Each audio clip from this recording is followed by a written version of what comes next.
我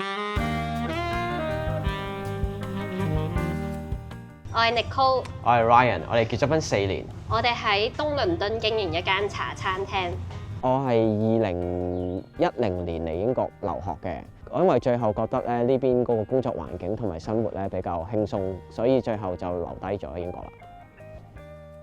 佢之後遇上鍾情茶餐廳嘅 Nicole，兩人膽粗粗決定開茶餐廳賣西多士。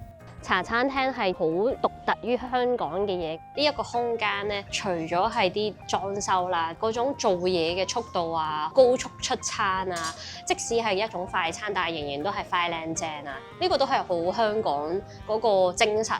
佢哋花盡心思復刻舊式茶餐廳，還原港式嘅裝修同味道。我覺得茶餐廳喺好多香港人心目中都係最能夠代表到香港啦。星期四晚開 TV77台。